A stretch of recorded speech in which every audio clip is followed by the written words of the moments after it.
इसका अर्थ है कि महादेव अवश्य तुमसे रुष्ट हैं।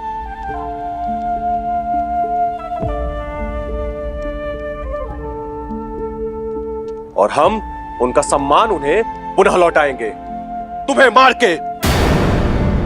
फिर से कहना, फिर से कहना।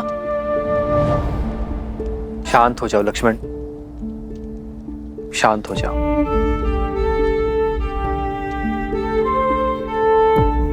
सज्जनों, यह धनुष उठाने का निर्णय केवल महादेव का था, तो उन्हें ही निश्चित करने दे कि यह धनुष टूटा कैसे।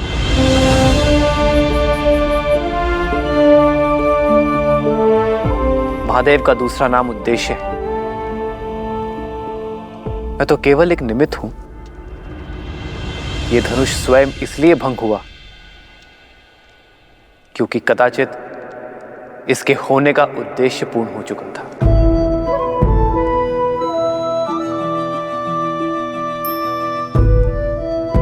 वाद विवाद नहीं, प्रतिशोध चाहिए हमें। प्रतिशोध चाहिए। कैसा प्रतिशोध? आपकी हार का? कहां गया था आपका मान सम्मान जब आप महाधनुष उठाने का प्रयत्न कर रहे थे और विफल हुए?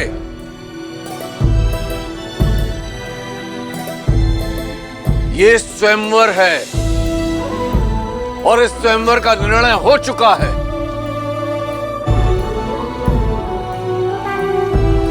मेरी पुत्री ने अपना वर चुन लिया है। एक पुरुष का दायित्व है कि वो स्त्री के निर्णय का सम्मान करे।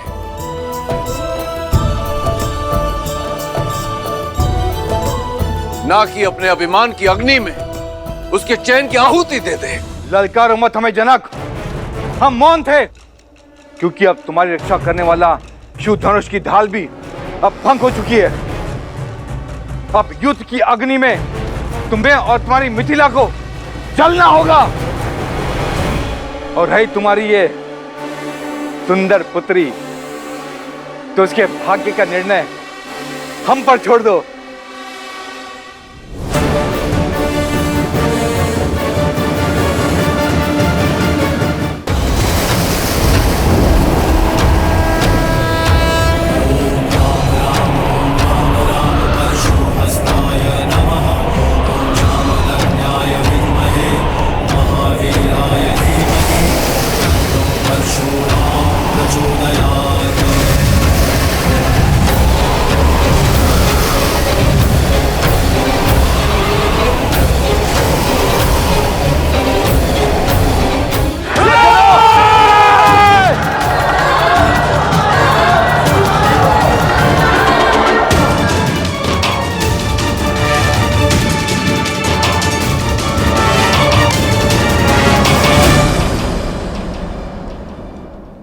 महादेव ने अपना कवच मिथिला से इसलिए उठाया है क्योंकि अयोध्या का कवच अब मिथिला पर आ चुका है।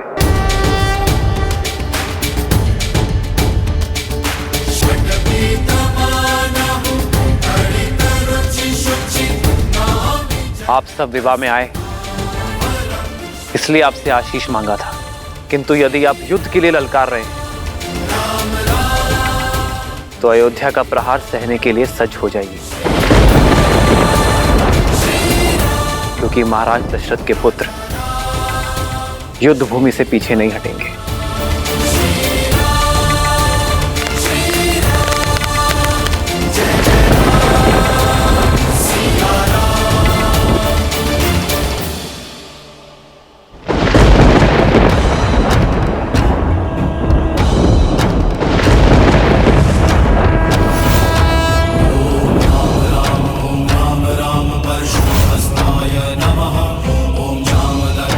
विद्महे महावीराय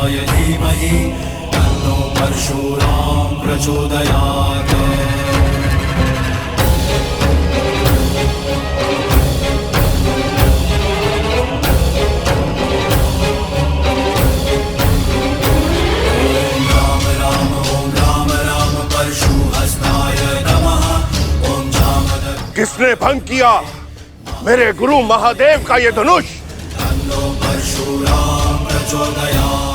उस दुस्साहसी का नाश करने ये राम आया है। क्षत्रियों का काल आया है, परशुराम आया है।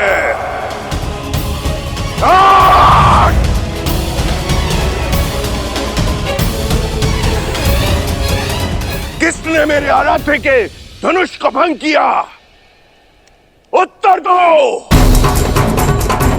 अन्यथा इस सभा के साथ साथ मैं पूरी मिथिला को भस्म कर दूंगा।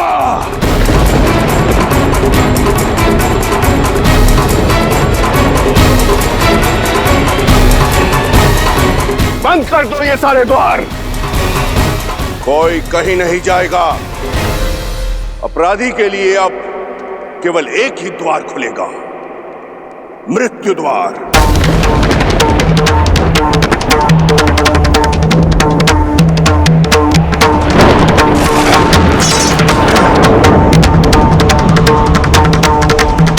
इक्कीस बार इस धरा को मैंने अभिमानी क्षत्रियों से विहीन किया है, 22वीं बार विनाश को निमंत्रण मत दो। बताओ किसने किया यह दुस्साहस? प्रभु छोड़ दीजिए, क्षमा कीजिए प्रभु, क्षमा कीजिए प्रभु। महादेव के अपराधी के नाम ना बताना भी मृत्यु प्राप्त करने के लिए पर्याप्त है। प्रभु परशुराम,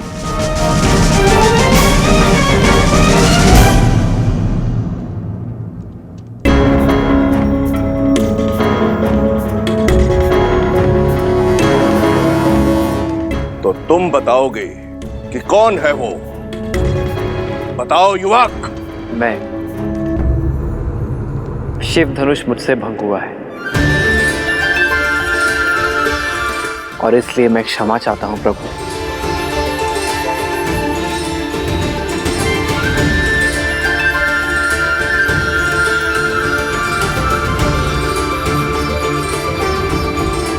मत कीजिए क्षमा प्रभु, इसे क्षमा मत कीजिए। ले लीजिए इसे प्राण, यही है वो महापापी। हाँ भगवान, यही वो दुस्साहसी है जिसने शिव धनुष को भंग किया है। गुरुदेव, हम तो इसको खुद दंडित करने जा रहे थे, उसी क्षण आप प्रकट हो गए और यह शुभ कार्य आप अपने हाथों से कीजिए गुरुदेव। प्राण हर लीजिए इसके।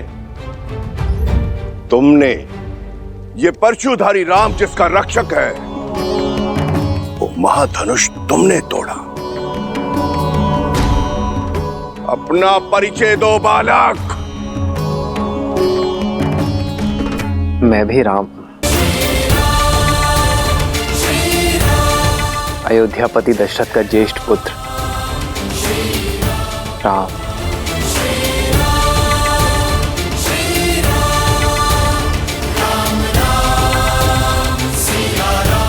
दया,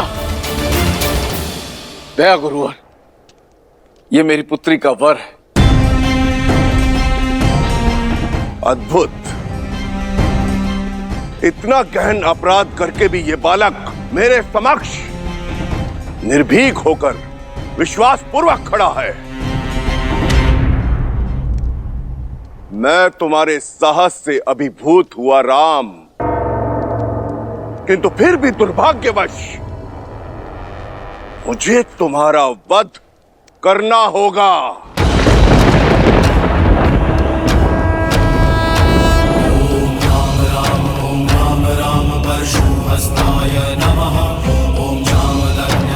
क्योंकि अब इस संसार में केवल एक ही राम शेष रहेगा।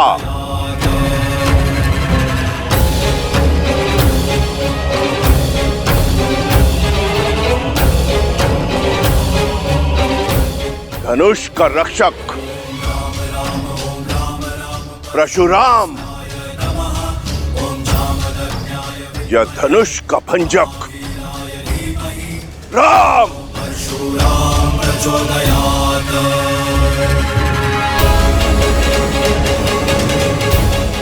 मुझे अपना सेवक समझकर शांत हो जाइए प्रभु। इतना बड़ा अपराध करके स्वयं को मेरा सेवक बता रहे हो? जनक, बताओ इस दृष्ट को कि कौन सा था वो धनुष? दीदी, यदि युद्ध छिड़ गया तो बहुत बड़ा अनर्थ हो जाएगा। यदि श्री राम ने भगवान परशुराम को मार दिया तो उन पे ब्रह्म हत्या का पाप चढ़ जाएगा, और यदि परशुराम जीत गए तो श्री राम को देखो उर्मिला, मुझे विश्वास है कि वो अपने धर्म की रक्षा के लिए कोई ना कोई उपाय निकाल लेंगे।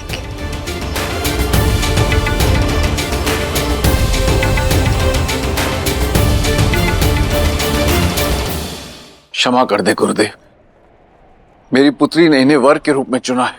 ये मेरे प्रश्न का उत्तर नहीं है जनक।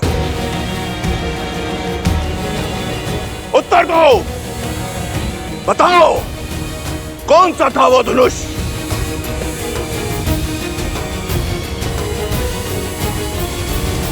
महादेव का पिनाक, जो आपने मिथिला को सौंपा था। पर मेरी इस भेंट को, इस पवित्र धनुष को तुमने खिलौना बना दिया।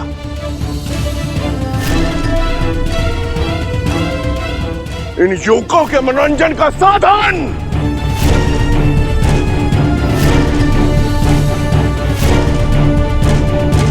मेरी केवल इतनी ही मंशा थी गुरुवर, महादेव की ये सौगात मेरी पुत्री का सौभाग्य चुने। इसीलिए महाधनुष पर प्रत्यंचा चढ़ाने की शर्त रखी मैंने। सुना तुमने? केवल प्रत्यंचा चढ़ानी थी, धनुष भंग नहीं करना था। मंशा मेरी भी प्रत्यंचा चढ़ाने की ही थी प्रभु, किंतु महादेव की मंशा इस धनुष को तोड़ने की थी। अच्छा, महादेव स्वयं क्यों चाहेंगे कि उनका धनुष भंग हो?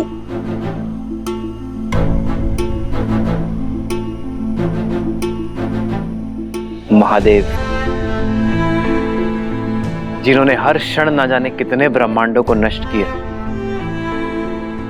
जिन्हें उन्होंने स्वयं रचा है।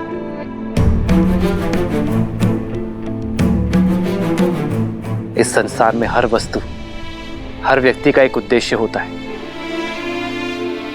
और वो उद्देश्य जब पूर्ण हो जाए तो उसे जाना होता है। फिर वो मैं हूं, आप हैं, या स्वयं महादेव का पिनाक। पिनाक का उद्देश्य पूर्ण हुआ प्रभु। कदाचित उसकी मुक्ति का समय आ गया था। इतनी धृष्टता! कैसे अपने अपराध को महिमा मंडित कर रहे हो? जैसे महादेव का धनुष सूखे पत्तों से बना था, जो तुम्हारे कोमल हाथ लगाते ही टूट गया। जितने उदंडी हो उतने ही अभिमानी भी।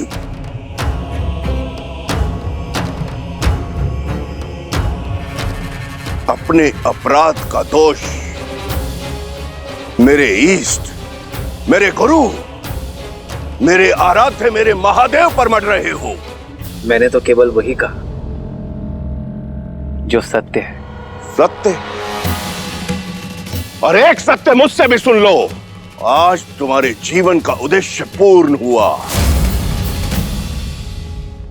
आज तुम्हारी मृत्यु निश्चित है।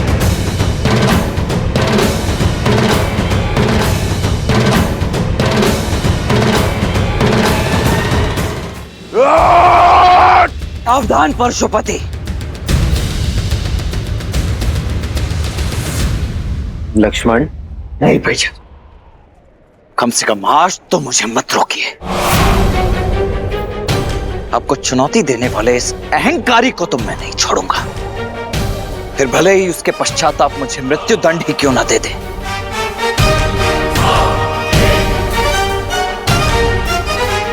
स्वयंवर में आए हो बालक या स्वयं मरण में? लगता है दोनों भाइयों में होड़ लगी है कि पहले मृत्यु लोक कौन जाएगा।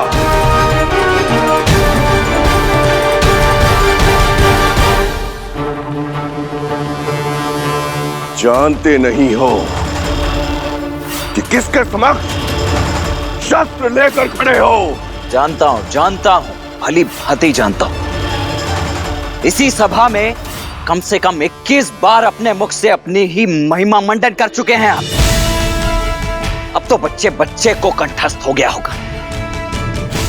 परशुधारी राम हैं आप,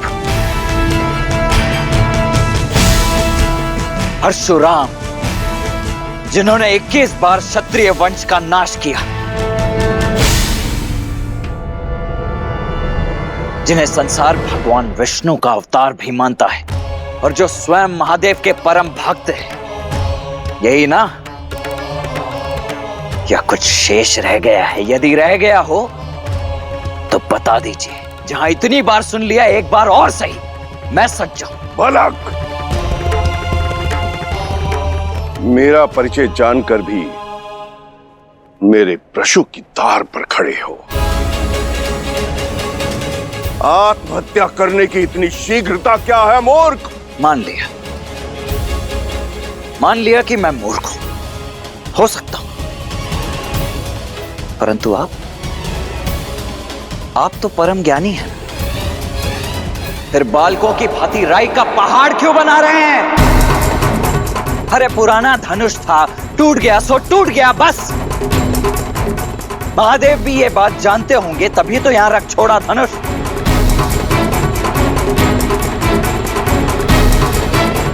इतना क्या मोह पुराने धनुष से?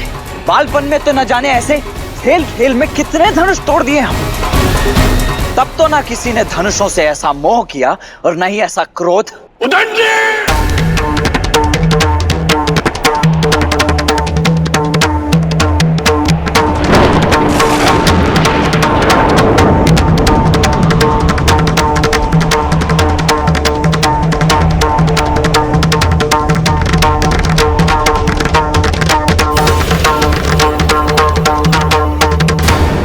मोह पुराने धनुष से। बालपन में तो न जाने ऐसे खेल खेल में कितने धनुष तोड़ दिए हमने।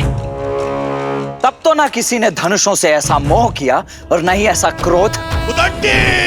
हे महाप्रभु, रुकिए।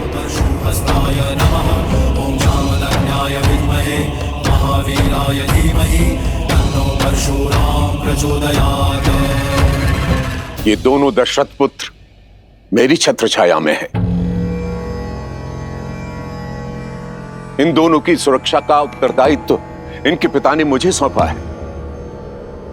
प्रभु, यदि इन्हें कुछ हो गया तो मैं महाराज दशरथ को क्या उत्तर दूंगा?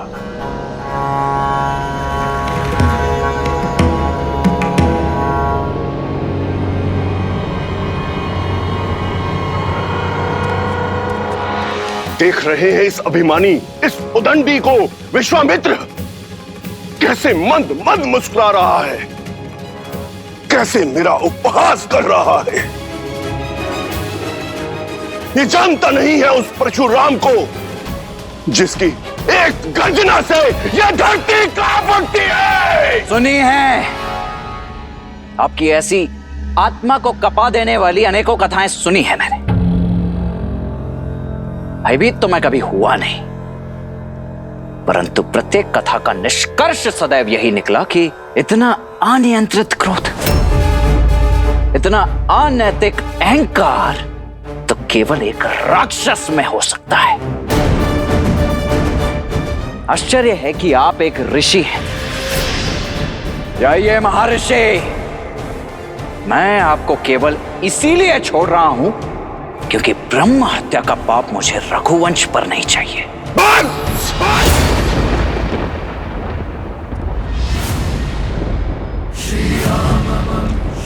विश्वामित्र, इसने मेरा अनादर करने का साहस कैसे किया? सम्मान परिस्थिति और स्थान देखकर किया जाता है महोदय।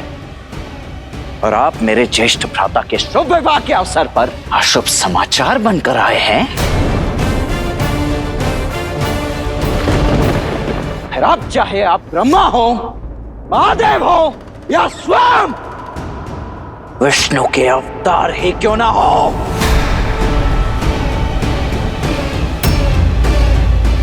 आपके समक्ष ये लक्ष्मण खड़ा है। आप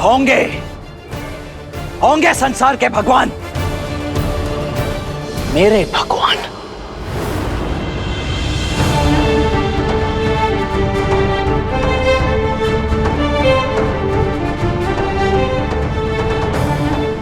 मेरे भैया प्रभु श्री राम ही हैं।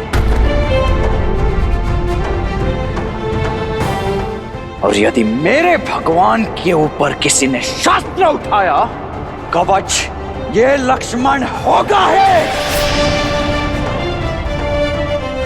यदि किसी ने भी श्री राम की ओर एक भी अशुभ पग बढ़ाया, तो या तो उसके पग मेरे बाण रोकेंगे, या मैं स्वयं उसके बाणों की आहुति चढ़ जाऊंगा।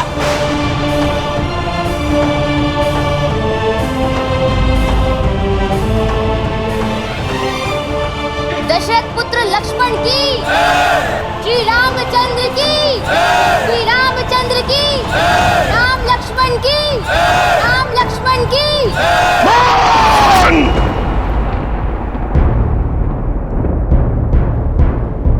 इसके पिता से मेरी ओर से क्षमा मांगना ब्रह्म ऋषि, क्योंकि मैं उन्हें संसार का सबसे बड़ा दुख पुत्र शोक देने जा रहा हूं।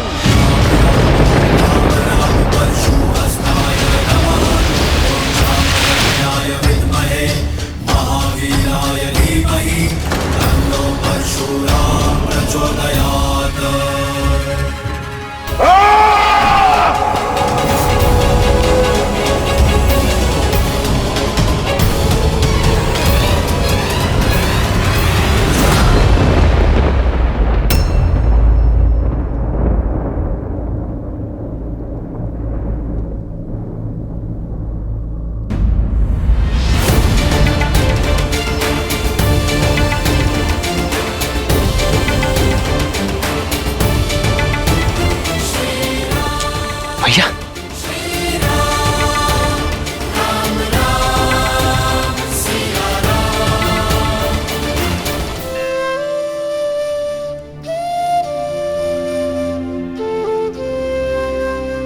मैं धनुष भंग होने का कारण आदर सहित स्पष्ट कर चुका हूं प्रभु,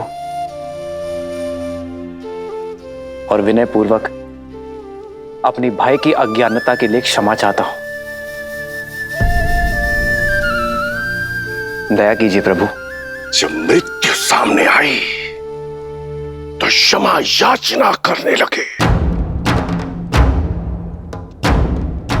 कदाचित तुम्हें स्मरण नहीं है राम, कि परशुराम की झोली में क्षमा नहीं है।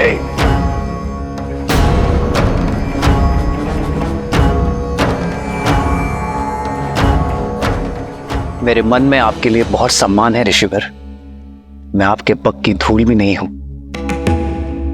किंतु यदि प्रश्न मेरे भाई की सुरक्षा पर उठा तो विश्वामित्र और वशिष्ठ का ये शिष्य रघुवंशी राम आपको उत्तर देने में विवश होगा। मैं वही करूंगा जो उचित है प्रभु। अंतिम श्वास तक आपसे युद्ध। युद्ध? वो भी मुझसे, परशुराम से।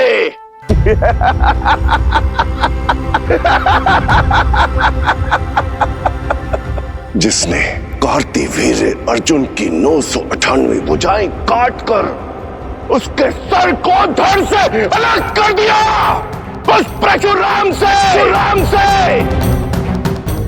जिसे बिना तोड़े धनुष पर प्रत्यंचा चढ़ाना नहीं आता, वो इस परशुराम के समक्ष शस्त्र उठाएगा।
पिनाक को तोड़ने का मद रखने वाले बालक, ये श्री हरि नारायण का धनुष सारंग है।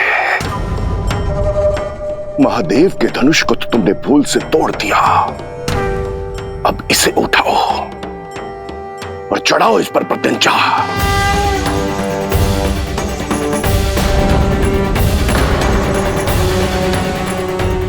अभिमानी बालक, दिखाओ अपने बल को, कितना बल है तुम में। अरे प्रत्यंचा चढ़ाना तो दूर, तुम इसके भार को सह भी नहीं पाओगे।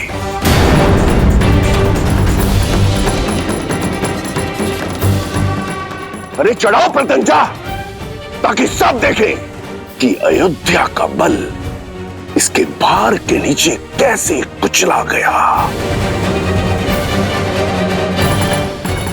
जो आज्ञा ऋषिवर।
अहंकारियों को 21 बार इस धरा से मिटाने के बाद भी मैं अपने अंदर के अहंकार को नहीं मिटा पाया।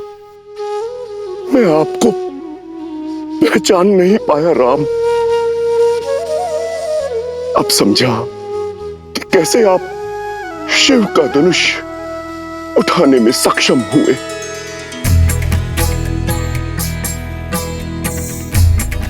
श्री रामचंद्र की जय। श्री रामचंद्र की जय। श्री रामचंद्र की जय। श्री रामचंद्र की जय। श्री रामचंद्र की जय।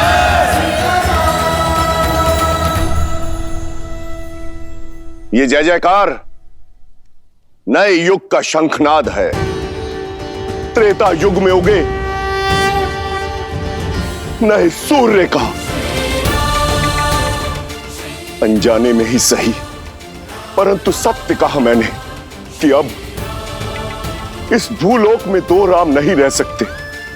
अब उस राम की आवश्यकता है जो हर रूप में संपूर्ण है।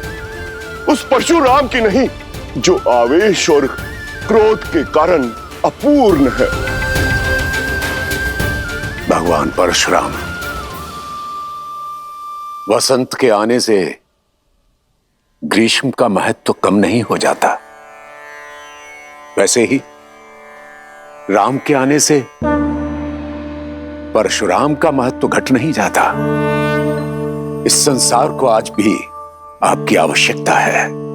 चिरंजीवी बनके एक महागुरु के रूप में आपको युगों युगों तक रहना है।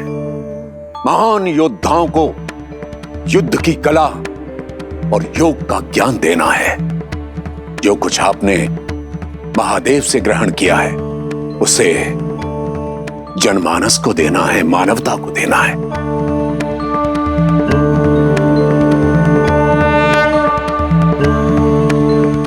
अब इस बाण का क्या करूं ऋषिवर, जो इस धनुष पे चढ़ाया है? मैं जानता हूं राम कि धनुष पर चढ़ाया बाण लौटाया नहीं जा सकता। अब इसे लक्ष्य देने की आवश्यकता है। तो बताइए ऋषिवर, क्या लक्ष्य भेदू इस बाण से? आप तो चिरंजीवी हैं, तो ये बाण या तो आपके तप की शक्ति को काटेगा या मन से विचरण करने की शक्ति को। पूरे आर्यावर्त और दक्षिणात्य में महारथियों को ज्ञान देने और हिमालय से दूर दक्षिण तक अनेक आश्रम स्थापित करने में मन की गति का सहयोग होगा। इसलिए इस पर कृपा कीजिए और उस तपोबल पर प्रहार कीजिए जिसके कारण मुझ में अहंकार आ गया था।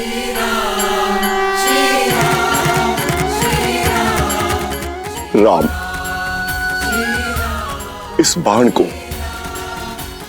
पूर्व दिशा में छोड़िए ताकि मैं महेंद्र पर्वत पर जाकर पुनः तपस्या कर सकूं। समुद्र में डूबी वो भूमि पुनः प्राप्त कर सकूं जो वामन अवतार द्वारा असुर राजा महाबली को पाताल भेजते समय जल में समा गई थी। जाते जाते धर्म स्थापना और अधर्म के विनाश का दायित्व आपको सौंपकर मैं आपसे विदा लेता हूं राम, विदा लेता हूं। जो आज्ञा प्रभु।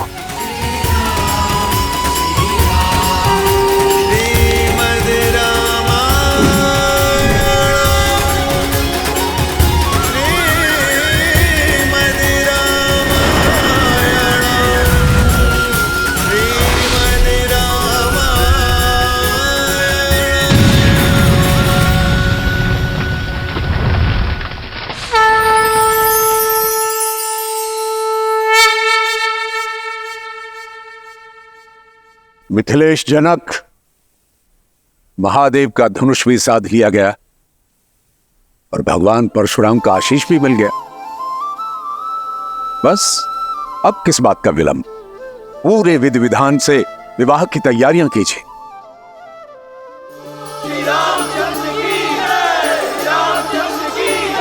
जनकपुत्री सीता की, जनकपुत्री सीता की, जनकपुत्री सीता की।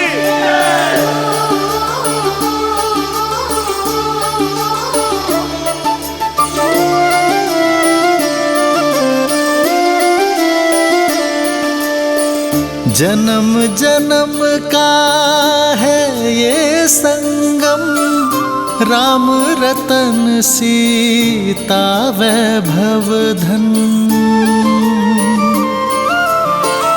एक है पौरुष एक समर्पण, एक है रूप तो दूजा दर्पण। राम है लोचन सीता दृष्टि, राम है बादल सीता वृष्टि। सिया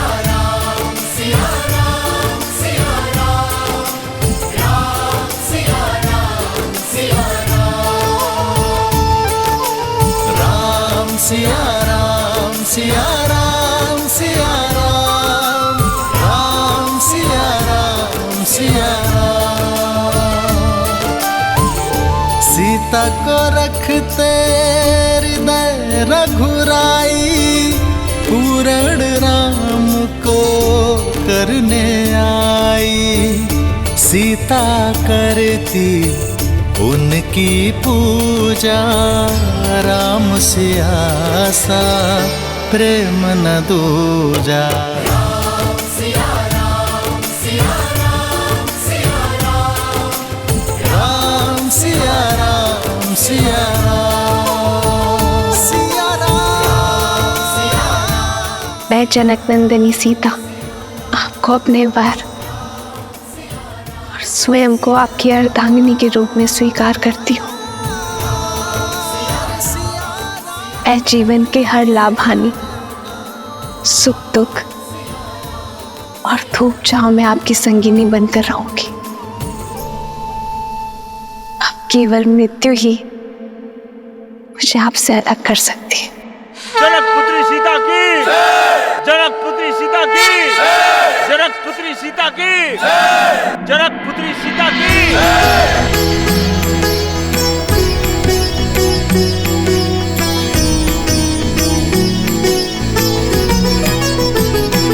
हो सोहती सिए राम के जोरी, छवि सिंगारू मनहूँ एक ठोरी। सखी कहाही प्रभु पद कहु सीता, करती न चरण परस अति भीता। आपने मुझे अपना अर्धांग चुना है, अर्थात हम दोनों एक दूसरे को पूर्ण करेंगे। आज से मैं आप हूं और आप मैं, ना कोई छोटा ना कोई बड़ा, ना स्वामी ना सेवक। हर स्थान हर मान में हम दोनों समान होंगे।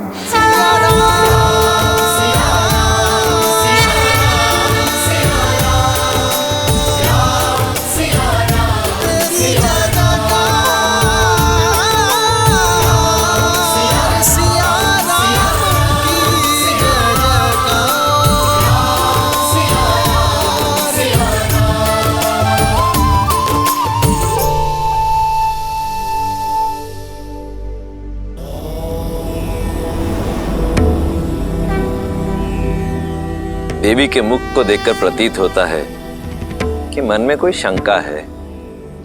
शंका नहीं, उत्सुकता है महादेव। परशुराम तो स्वयं नारायण के अवतार थे, तो फिर वो श्री राम को पहचान कैसे नहीं पाए और उन्होंने क्रोध क्यों किया? और एक ही समय में विष्णु के 2 अवतार संभव हैं? देवी ये तो उचित नहीं है। मुझ भोले से एक साथ इतने सारे प्रश्नों का उत्तर चाहती हैं आप। मैं एक एक करके उत्तर देता हूं। सत्य तो यह है कि भगवान परशुराम ने श्री राम को देखते ही पहचान लिया कि वो नारायण का पूर्ण अवतार है, परंतु आवश्यक ये था कि ये संसार भी जान ले कि वो कोई साधारण राजकुमार नहीं, अपितु स्वयं नारायण है।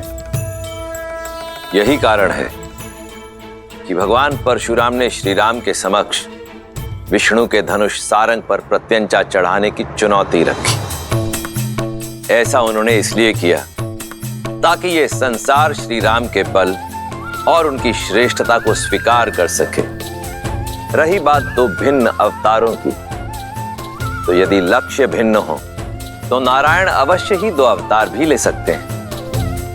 जहां एक और भगवान परशुराम ने सतयुग में धर्म और न्याय की स्थापना हेतु अवतार लिया, वहीं त्रेता युग में प्रभु श्री राम ने मर्यादा की स्थापना हेतु अवतार लिया।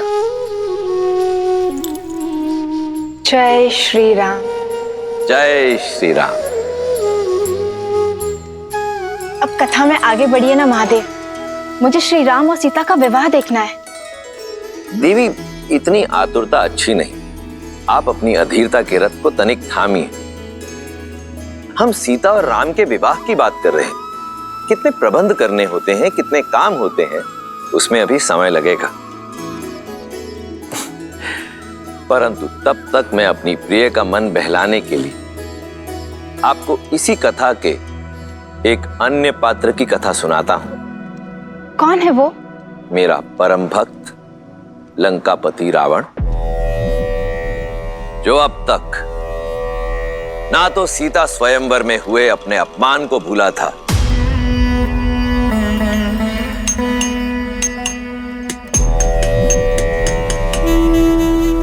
और ना ही भूला था देवी सीता के अप्रतिम सौंदर्य को।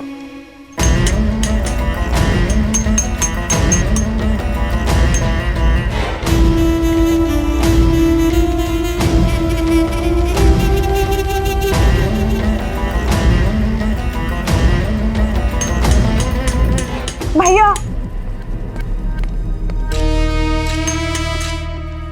भैया वो विद्युत जीवा।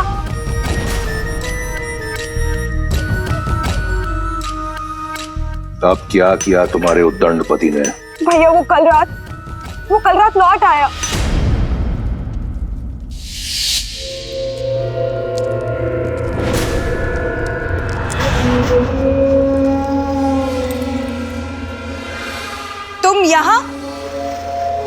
तुम यहाँ क्या कर रहे हो विद्युत जीवा? क्या एक पति को अपनी पत्नी, एक पिता को अपने पुत्र के पास होने का कोई अधिकार नहीं है?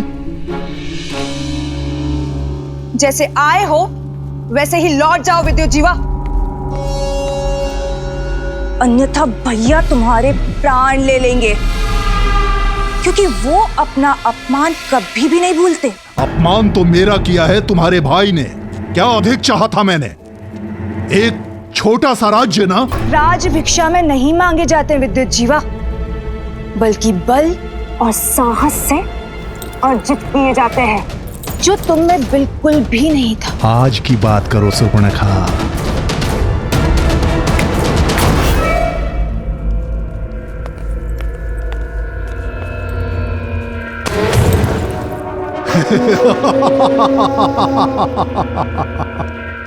अब मैं वो दुर्बल विद्युत जीवा नहीं रहा, अब मेरे पास माया युद्ध का छल भी है और दैत्य काल के का बल भी।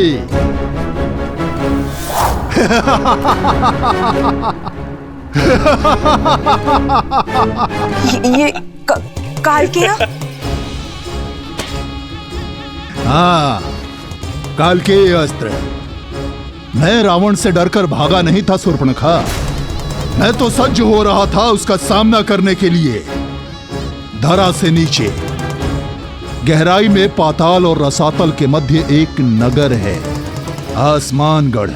मायावी नगर है वो, जो रक्षित है नीवट कवच दानवों द्वारा, जो माया युद्ध में प्रबल हैं। और अकेला नहीं हूं मैं, रावण के भय से छुपे आसमानगढ़ में मेरे संबंधी दैत्य काल के भी मेरे साथ हैं। कुछ नहीं कर पाएंगे तुम्हारे ये काल के, क्योंकि स्वयं काल मेरे महाशक्तिशाली भाई का दास है। महाशक्तिशाली? अरे तो कहां है सीता, कहां है शिव धनुष? हाँ, उसकी शक्ति का प्रदर्शन पूरे संसार ने मिथिला में देखा था। अब समय मेरा है, लंका अब मेरी होगी, रावण का अंत होगा। मूर्ख हो तुम, देव असुर यक्ष गंधर्व, कोई भी मेरे भाई को मार नहीं सकता। मार नहीं सकता तो बंदी बना लूंगा, पर रक्तपात से क्या लाभ है? अरे जाओ जाओ, जाकर समझाओ अपने भाई को, सिंहासन त्याग कर मुझे सौंप दे, अन्यथा मेरे पास दूसरे मार्ग भी हैं। भैया, मैं आपका अहित होते हुए नहीं देख सकती, मैं आपका घात होते हुए नहीं देख सकती, इसलिए आपको सावधान करने चली आई। क्षमा कर दीजिए विद्युत जीवा को, मूर्ख है वो, पर मेरा पति है। भैया, आपका ये मौन मुझे भयभीत कर रहा है भैया। अरे बड़बोला है वो। बड़बोला, पहली बार सही बोला। सत्य है, मैं लंका के सिंहासन योग्य नहीं। बुलाओ उसे, कहो कि रावण सिंहासन त्याग कर वनवास जाना चाहता है।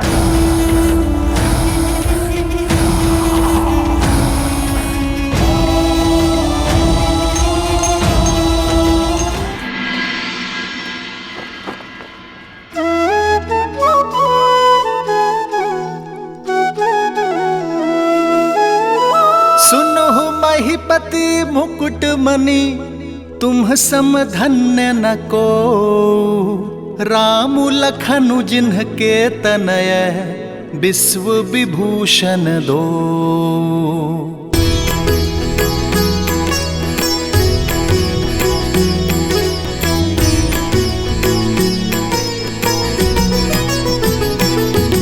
हो पूछन जो गुण तनय तुम्हारे, पुरुष सिंधति हूँ पुर उजियारे।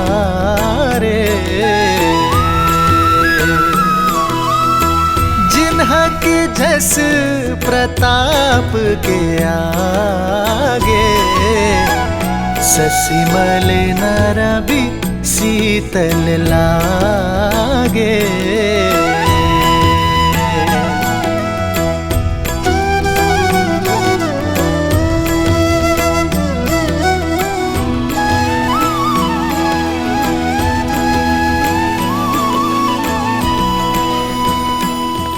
अयोध्या राज की जय हो। महाराज, मिथिला से आपके लिए संदेश है।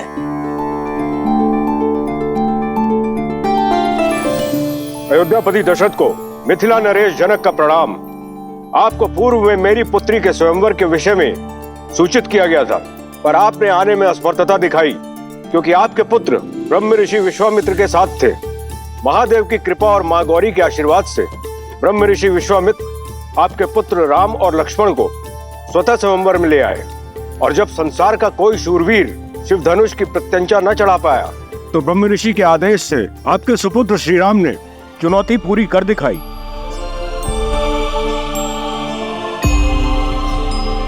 और कुमारी सीता को अयोध्या की वधू बनने का सौभाग्य दिया। यह पत्र मैं अयोध्या के राजा को नहीं, अपने संबंधी को लिख रहा हूं। अपने ज्येष्ठ पुत्र के विवाह को अपना शुभ आशीष और अनुमति दे। ब्रह्म ऋषि विश्वामित्र का अनुरोध और हम सबकी मनुहार है कि आप अयोध्या के सभी राजकुमारों सहित इस विवाह में सम्मिलित हों। राजर्षि परिवार, जनक, मिथिला, निवेदक, आर्यावर्त। दशरथ नंदन की, दशरथ नंदन की, दशरथ नंदन की। मेरे राम ने गर्व से मुझे शिखर पर बिठा दिया है। क्या कही सुमित्रा, कौशल्या, सुना तुमने? महादेव के धनुष पर प्रत्यंचा चढ़ाई है मेरे राम ने।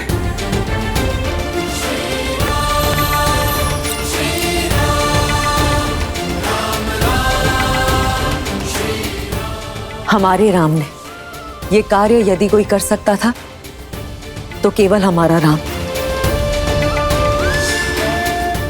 कदाचित मैं उसका ये शौर्य देख पाती, भरी सभा में उसे गले लगाकर उसे बधाई दे पाती। दीदी हमारा राम। सुमित्रा,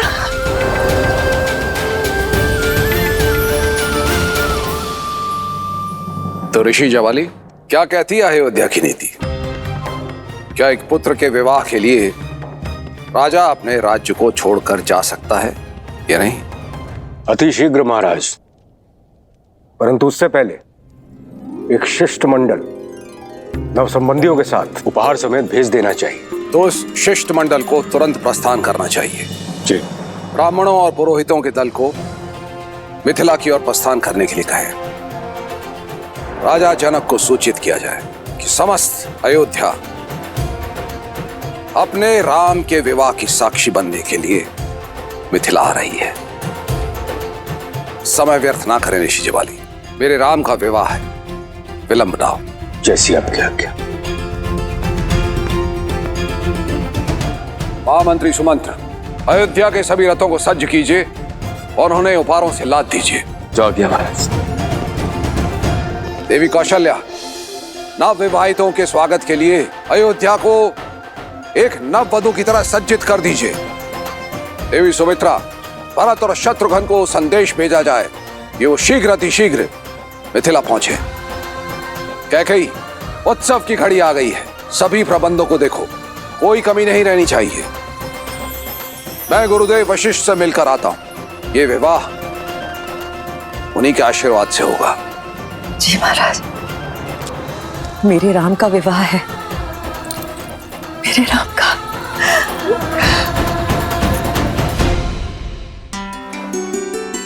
मेरे राम का विवाह होने जा रहा है। मेरे जीवन की सबसे शुभ सूचना है। मंत्रा, मेरी चूड़ामणि कहाँ है? इतने वर्षों से अपनी वधु के लिए संभाल के रखी थी। विवाह तो राम का है कैकेयी, किंतु तुम ऐसे प्रसन्न हो रही हो जैसे कि भरत की वधु घर आ रही है। ऐसे सज्ज हो रही हो जैसे कि राम तुम्हारे वंश को आगे बढ़ाएगा। मां कहकर नहीं पुकारा होता ना, तो अभी इसी क्षण तुम्हारी जीभ काट देती। वो जीभ जो सदैव शुभ अवसर पर विष उगलती है। एक बात कान खोल के सुन लो मंत्रा, विवाह मेरे पुत्र राम का है, मेरे राम का। समझी तुम? जीभ क्या, गर्दन काट दो ना मेरी। सत्य तो नहीं बदलेगा, और तुम जब ठोकर खाओगी ना तब समझोगी।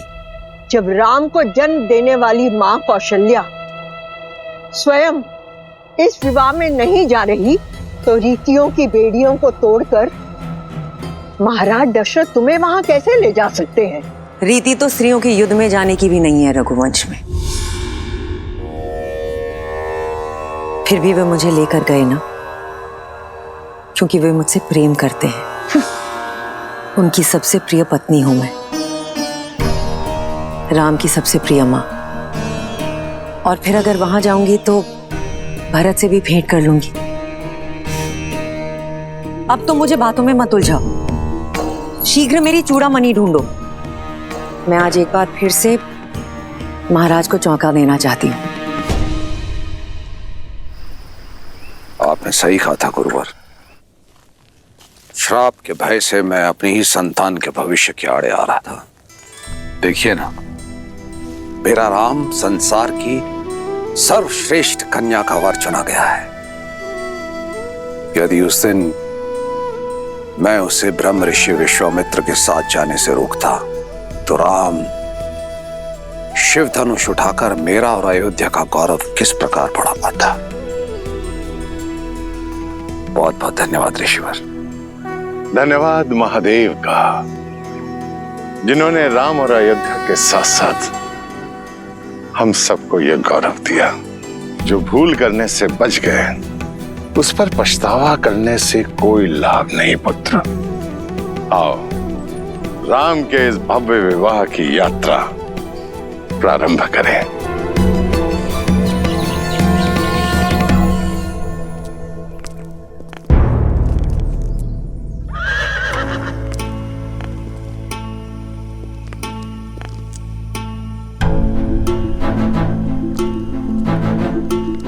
महाराज, इतना विलंब क्यों कर रहे हैं? शीघ्र चलिए, जनक वह हमारी प्रतीक्षा में है। हम दोनों साथ मिलकर अपने राम के भव्य विवाह को देखेंगे। आज देखिए कैसे अश्वपति की पुत्री महाराज दशरथ के रथ को वायु के वेग से लेकर जाती है। शीघ्र आइए। कैकेयी, ये समय ठिठोली का नहीं है, मुझे विलंब हो रहा है, नीचे आओ। अच्छा, तो अब महाराज रीति नीति की दुहाई देकर मुझे रोकने का प्रयास करेंगे। कोई भी रीति या नीति मुझे अपने राम के विवाह में जाने से नहीं रोक सकती महाराज। कौशल्या और सुमित्रा भी राम की मां है, किंतु वो भी तो नहीं जा रही। और फिर परिस्थितियां भी अनुकूल नहीं है। राम के द्वारा धनुष को भंग करने के कारण बहुत से राजाओं के स्वप्न भंग हुए हैं और ईर्ष्या में वो मिथिला और अयोध्या के शत्रु बन बैठे हैं। इसी कारणवश यदि मार्ग में कोई अनहोनी हो गई तो तब तो मेरा जाना और आवश्यक है महाराज, आपकी रक्षा करने के लिए। कैकेयी, मैं अपनी नहीं अयोध्या की बात कर रहा हूं। ना ही तो कोई मेरा पुत्र है और ना ही कोई मंत्री, हो तो केवल तुम। सुमित्रा और कौशल्या परिवार को संभाल सकती हैं, किंतु सुरक्षा की दृष्टि से सबसे श्रेष्ठ तो तुम ही हो गई। किंतु मेरे राम का विवाह है महाराज, ये अवसर मुझसे मत छीनिए। मैं अपने राम को फेरे लेते हुए देखना चाहती हूँ। कैकेयी, धर्म पत्नी हो, धर्म संकट में मत डालो।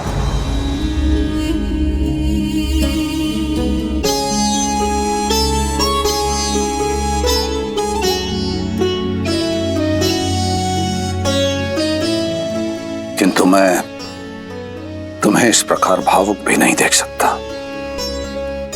यदि तुम्हारी इच्छा इतनी प्रबल है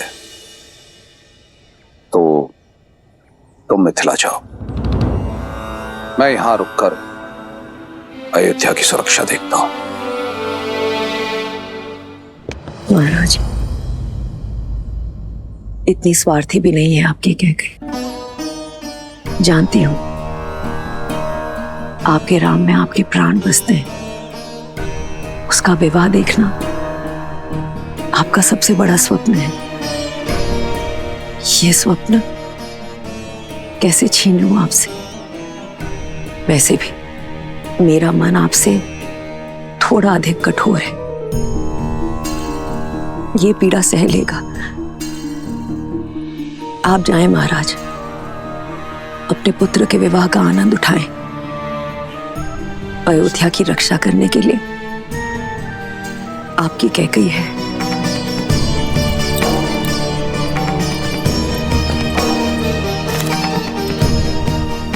और महाराज, मुझे तो वैसे भी यहां रहकर राम और वधू सीता के स्वागत के प्रबंध करने हैं।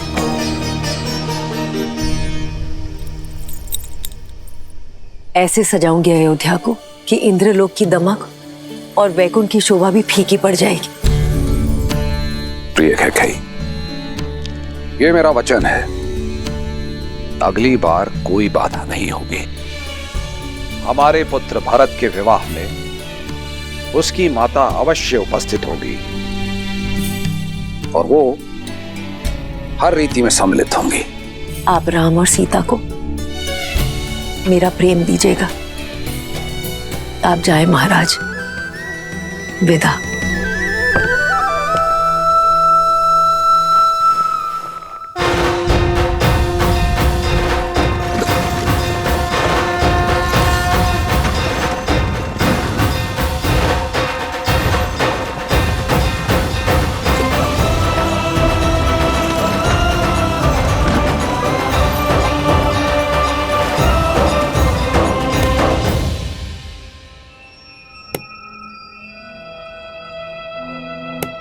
लग गई ठोकर? अब तो समझ लो, तुम ही हो जो राम नाम की रट लगाए फिरती हो। अपने पति के युद्ध में रथ में उंगली फंसाए फिरती हो, किंतु तुम ये नहीं जानती कैकई कि महाराज दशरथ के हृदय में केवल उनका ज्येष्ठ पुत्र ही बसता है, और वो है राम। उन्हें ना कैकई की चिंता है और ना भरत की। कैकई, मेरे शब्दों को गांठ बांध लो, वो समय दूर नहीं कैकई जब तुम्हें विश्वास हो जाएगा कि अयोध्या में तुम्हारे हित के बारे में केवल मैं सोचती हूं, ना राम और ना महाराज दशरथ।